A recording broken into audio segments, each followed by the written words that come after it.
안녕하세요. 몸 튼튼 내 튼튼 강사 박신선입니다. 지난주에는요, 뒤꿈치를 드는 저축 굴곡에 대해서 이야기 나눠봤습니다. 오늘은요, 반대되는 발목을 들어 올리는 배축 굴곡에 대해서 이야기 나눠보고자 합니다. 배축 굴곡을 시키는 근육은 정경골근입니다. 정경골근의 위치를 한번 같이 살펴보실게요. 경골에서 시작해서요, 우리 첫 번째 중족골에 가서 붙습니다. 이 근육도 우리가 약간 헷갈리기 쉬운 근육 중에 하나인데요. 이유는 우리가 근육이 있는 쪽에 통증이 발생하면 찾기도 쉽고 풀어주기도 쉬운데요. 정경골근에 잘 뭉치는 부위는 경골 위쪽, 우리 조인트 까인다고 하잖아요. 그 앞정강이 쪽에 그것도 상부에 문제가 발생하는데, 이 상부에 문제가 발생하면 정강이 아래쪽이라든지 발등, 그리고 엄지발가락 위쪽에 통증을 일으키기 때문에 발가락 관절염으로 오해하시는 경우가 많고요. 발목의 문제로 오인하시는 경우도 많습니다. 그런데 원인은 우리의 정경골근, 정강이 위쪽의 문제를 해결해야 된다는 거예요. 그러면 우리가 이 정경골근이 어떤 역할을 하길래 이렇게 주의 깊게 살펴봐야 하는지 우리 정경골근의 역할을 한번 같이 살펴보겠습니다. 정경골근은요, 우리를 잘 서 있게 해줍니다. 우리가 가만히 서 있을 때요, 우리 뒷종아리, 뒤꿈치를 들어주는 힘을 갖는 비복근과 가자미근 중에서 가자미근이 훨씬 더 우리 자세를 유지하기 위해서 힘을 주고 버티고 있습니다. 그러면 앞쪽에서는 정경골근이 내가 가만히 서 있을 때 내가 앞으로 쏠리느냐 뒤로 쏠리느냐에 따라서 뒤에서 잡아주기도 하고 앞에서 잡아주기도 하고 힘을 받쳐주는 거예요. 그런데 이 정경골근의 힘이 없어지면요, 우리가 서 있을 때 갑작스럽게 넘어지실 수도 있고요, 다리가 툴썩 내려앉게 됩니다. 자세히 한번 보시면요, 우리 그 내리막길을 걸어가고 있을 때 특히 잘 확인하실 수 있는데요, 젊은 사람들도 다리에 툭 떨어지시는 분이 있어요. 뒤꿈치에 탁 닿으면 다리가 서서히 내려가면 신발 소리가 나지 않거든요. 그런데 뒤꿈치 닿자마자 툭, 뒤꿈치 닿자마자 툭, 이렇게 발목을 떨어뜨리는 역할을 하는 게 바로 이 정경골근입니다. 정경골근에 힘이 없을 경우에 나도 모르게 뒤꿈치가 닿자마자 툭 떨어지는 거예요. 이럴 경우에 우리는 어떤 보상을 하냐면요, 뒤꿈치를 더 많이 드는 거죠. 그러면 자꾸만 뒤쪽 근육만 사용하기 때문에 나중에는 우리 허벅지 안쪽 근육, 내전근들이 힘을 잃게 됩니다. 그래서 우리 근육들이 다 연결이 돼 있어요. 그래서 원리를 알고 계셔야 됩니다. 그래서 우리 뒷종아리와 앞에 정경골근이 힘의 합이 잘 맞아야 합니다. 특히 우리 어르신들 경우 집에 화장실 문턱에 걸려 넘어지는 일들이 흔히 있잖아요. 이때 내가 방심하는 사이 일어나는데요, 아주 작은 돌부리에 걸리고요, 아주 작은 턱에 걸려 넘어지십니다. 내가 무방비 상태로 있을 때, 내가 안심하고 있을 때 넘어지시는데요, 바로 우리 발목을 들어 올리는 힘이 약해져서 다리가 툴썩 떨어진다든지 드 끓는다든지 이런 일이 발생이 될 때 낙상의 위험이 발생합니다.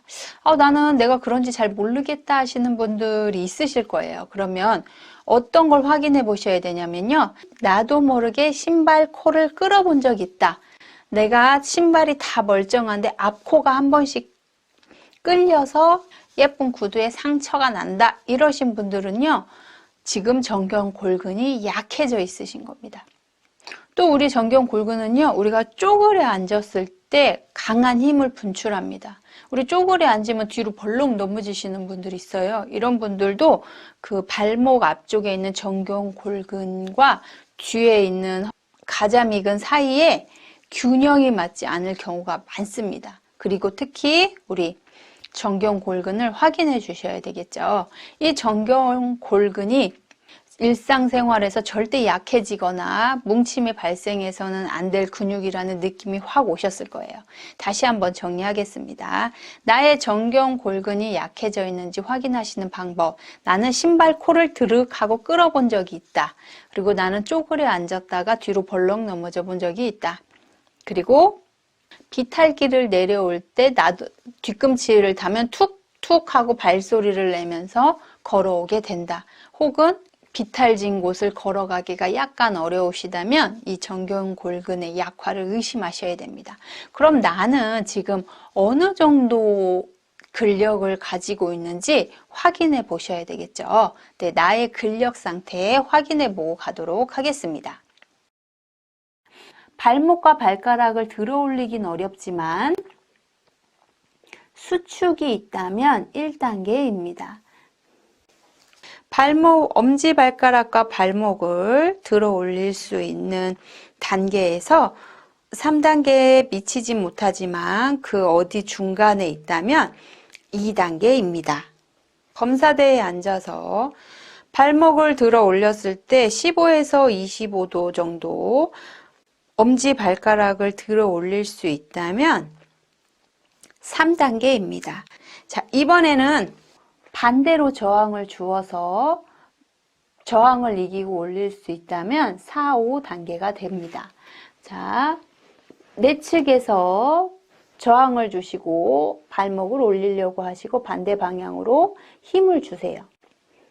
힘에 의해서도 다리가 아래로 처지지 않고 쭉 올리실 수 있다면 4, 5단계가 됩니다. 지금 우리 어르신들의 정경골근 상태는 어떠신가요? 지금 현재 나의 단계에 맞춰서 강화를 하셔야 될 텐데요. 그 전에 우리 정경골근이 힘이 없어도 문제지만요. 강력하게 수축이 되어도 문제입니다.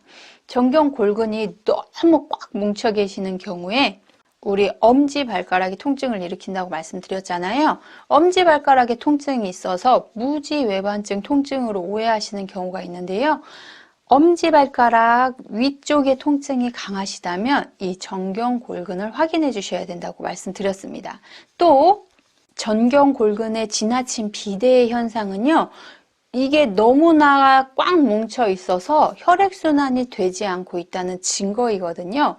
오래 서 있었다든지 아니면 갑자기 너무 많이 돌아다녔다든지 이랬을 경우에 발목이 아프고 발등 쪽보다는 발가락, 엄지발가락 위쪽이 많이 아프시다면요. 이 정경골근을 반드시 풀고 가셔야 됩니다. 약화된 근육을 강화하기 전에요. 뭉친 근육부터 풀어주시는 게 더 중요하거든요. 뭉친 근육 풀고 가도록 하겠습니다. 정경골근의 위치를 찾아보도록 하겠습니다. 우리가 엄지발가락을 세게 들어 올릴 때 돌출되는 이 부위가 바로 정경골근입니다.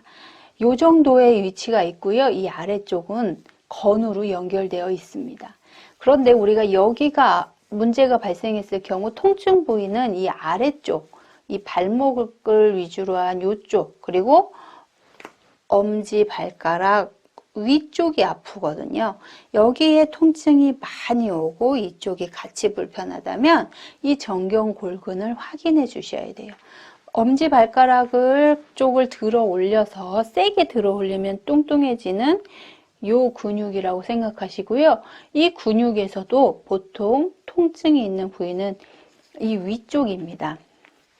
가장 튀어나와 있는 쪽을 찾아서 꾹 눌러봐 주세요. 통증이 있으시다면 잠시 그대로 있습니다.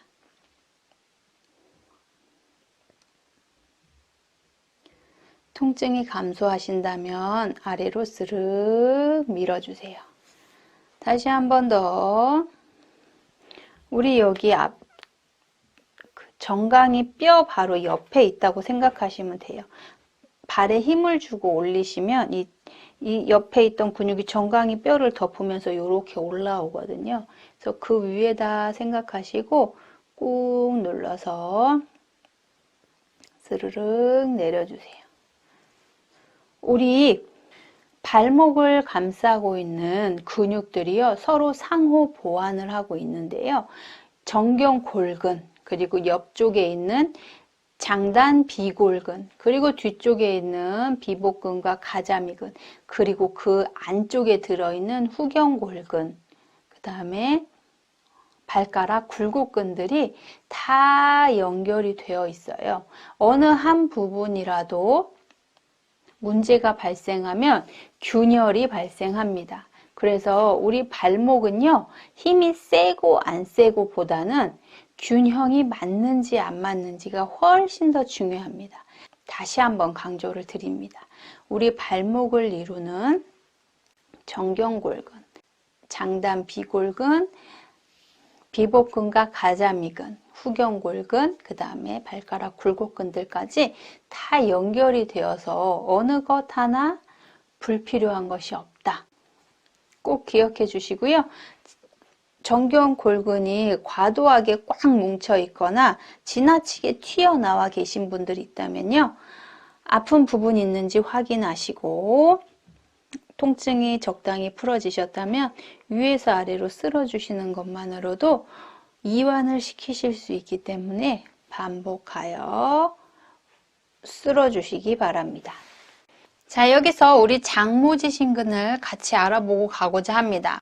우리 장모지 신근에 뭉침이 발생했을 때요, 우리 다리를 들어 올리는 배축 굴곡의 추가적인 약화를 만들 수 있습니다. 정경골근과 함께 알아두어야 할 근육이거든요. 위치를 같이 한번 살펴보도록 하겠습니다.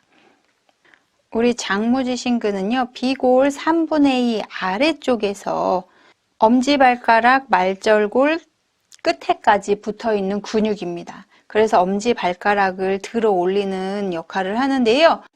엄지발가락을 들어 올린다고 하니까 아까 정경골근이 엄지발가락 쪽을 들어 올리는 근육이라고 했잖아요. 그래서 같이 사용되는 경우가 많고요. 이 엄지발가락의 문제는 정경골근의 약화로 이어지기 때문에 이 두 근육을 같이 봐주실 필요가 있습니다. 그리고 제가 어디에 붙었는지 말씀을 드렸잖아요. 장모지 신근이 엄지발가락 끝에까지, 이 끝에까지 붙어 있음에도 불구하고 통증은 중족골에서 일어납니다. 발등이 아프다는 거예요. 그래서 엄지발가락 발등 쪽이 아프면 장모지 신근의 문제고요. 엄지발가락 끝에가 아프면 정경골근의 문제입니다. 그러니까 두 개가 붙어있는 근육의 위치와 통증 부위가 거꾸로 돼 있어요. 그렇기 때문에 헷갈리기 쉬운데요. 이 두 가지 특징을 잘 알고 계시다면 같이 처리해 줄 수 있겠죠. 그래서 엄지발가락이 아픈 경우 통풍은 아닐까? 무지외반증은 아닐까? 염려되시죠? 근데 지금 밤이에요. 지금 당장 병원에 가서 알아보기가 어려워요. 그러면 내가 할 수 있는 거, 통풍이면 약을 드셔야 되기 때문에 어떤 거를 해도 좋아지지 않고요. 만약에 무지외반증이 원인이셨다 그러면 이 두 가지 근육을 잘 풀어주셔도 효과가 조금은 있습니다. 그런데 만약에 정경골근이나 장무지 신근에 의한 통증이라면 바로 해소가 되겠죠. 그래서 이 부분을 꼭 기억해 두시면 매우 좋습니다. 장무지 신근의 근력을 평가해 보고요. 이 근육이 뭉쳤을 때 어떻게 해결해야 되는지 같이 알아보도록 하겠습니다. 발가락을 들어 올리지 못하고 아래로 내리고 있다면 발가락에 신전근에 문제가 있음을 확인하신 겁니다. 발가락을 들어 올리려고 하지만 움직이지 않는다면 1단계입니다. 움직이긴 하지만 75에서 85도가 아니라 그 중간에 있다면 2단계, 최대한 올려서 끝까지 75에서 85 사이로 올리실 수 있다면 3단계입니다. 내가 끝에 저항을 주어도 끝까지 올리실 수 있다면 4, 5단계가 되겠습니다. 자, 그러면 엄지발가락에 통증이 있으신 경우는 정경골근의 문제, 엄지발가락 위, 발등에 통증이 있다면 장무지 신근에 의한 문제라고 말씀드렸습니다. 발등이 아프지만 어디에 있는 근육을 풀어주셔야 돼요? 네, 건이 아니고 근육을 풀어주셔야 되기 때문에 위쪽입니다. 비골 2, 여기에서 발목까지 3등분을 하셨을 때 마지막 1등분, 이 비골근과 경골 사이, 비골뼈를 누르겠다는 느낌으로 가운데를 꾹 눌러봐 주세요. 통증이 있으시다면 잠시 가만히 있어 주세요. 괜찮아지셨다면 아래로 스르륵 눌러서 풀어줍니다. 다시 한 번 더 꾹 눌러주시고 아래로 스르륵 내려주세요. 엄지발가락이 잘 올라간다면 잘 촉지를 하신 거예요. 자, 장모지신근의 뭉침점도 같이 알아보았는데요. 일단 뭉친 근육을 풀어주었으면 잘 움직이는지 움직임을 주어야 합니다. 움직임도 만들어 보고 근력이 약하신 분들 근력도 회복시켜 보도록 하겠습니다. 자, 그러면 좀 전에 정경골근과 장무지 신근 함께 강화해 보도록 하겠습니다. 우리의 정경골근은 엄지 쪽을 들어 올리면서 배축 굴곡시키는 근육이라고 말씀드렸습니다. 엄지발가락을 들어 올리는 동작으로 강화 훈련을 해야 되지만요. 제가 아까도 설명드렸듯이 우리의 발은 알맞게 균형을 이룰 때 건강한 발목이 된다고 했잖아요. 그래서 우리 정경골근의 강화에서 가장 중요한 것은요. 우리 뒷종아리 근육이 잘 이완되어 있는 겁니다. 뒷종아리 근육이 짧아져 있다든지 수축하게 되면요. 상대적으로 비골근을 약화시키고요. 반복된 스트레스는 정경골근에도 스트레스를 가하게 해줍니다. 그래서 최대한 종아리를 스트레칭 해주는 자세. 그래서 종아리를 최대한 늘리면서 발목을 위로 올려줍니다. 이때 엄지발가락과 장무지 신근과 정경골근만을 사용하시는 게 아니고요. 전체를 다 움직여 주실 때 균형을 맞추실 수 있습니다. 내가 힘이 절대적으로 부족하다면 정경골근만을 강화시키는 운동을 해야 되겠지만요. 우리의 정경골근은 언제나 그 힘이 뒤쪽 근육과 옆에 있는 비골근들과 균형을 이룰 때 가장 안전하기 때문에요. 한쪽만 강화시키기보단 전체적으로 균형을 이룰 수 있으면 가장 좋습니다. 종아리를 당겨서 아래로 내리고 다시 한번 위로 아래로 내리고 이때 중요한 건 무릎의 위치가 변하지 않는 거예요. 무릎이 하늘을 바라보게 수직으로 있으신 상태에서 정확하게 발목을 올려주세요. 뒷종아리는 최대한 늘어나고 발목을 올리면서 정경골근과 비골근을 함께 운동시켜 줍니다. 천천히 힘을 빼시고 다시 한번 반복해 주세요. 자, 이제 다리의 균형도 맞았고 어느 정도 다리에 힘이 생겼다면 이번엔 조금 더 강화를 시켜보도록 하겠습니다. 밴드를 이용해 볼 건데요. 밴드를 발등에 이렇게 딱 놓으시고 당겨주세요. 하나, 둘, 셋, 넷, 다섯, 여섯, 일곱, 여덟, 아홉, 열. 이번엔 버티기 10초 해보도록 하겠습니다. 하나, 둘, 셋, 넷, 다섯, 여섯, 일곱, 여덟, 아홉, 열. 밴드를 이용해서 정경골근 강화 운동 해보았습니다.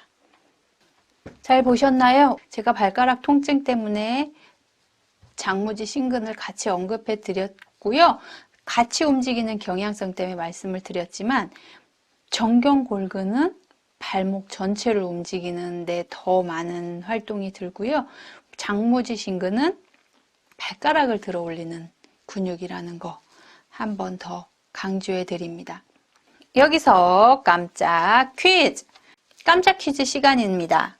발목의 전내측과 엄지발가락 위쪽의 통증을 일으키는 이 근육의 이름은 무엇인가요? 뭉친 부위와 통증 부위가 달라서 주의 깊게 기억해 주셔야 한다고 말씀드렸었습니다. 이 근육의 이름을 보기에서 골라서 적어 주시기 바랍니다. 어떠셨나요? 우리 발목을 배측시키는 정경골근의 뭉침도 해결하시고 근력도 강화시키셔서 서 있을 때 어려우셨다거나 비탈길을 내려가는데 어려우셨다거나 가끔씩 신발 코를 드륵하고 끓으셨던 분들 도움이 되셨으면 좋겠고요. 낙상 걱정 없이 몸을 건강하게 유지해 나가셨으면 좋겠습니다. 오늘도 도움이 되셨길 바라고요. 저는 다음 시간에 찾아뵙겠습니다. 감사합니다.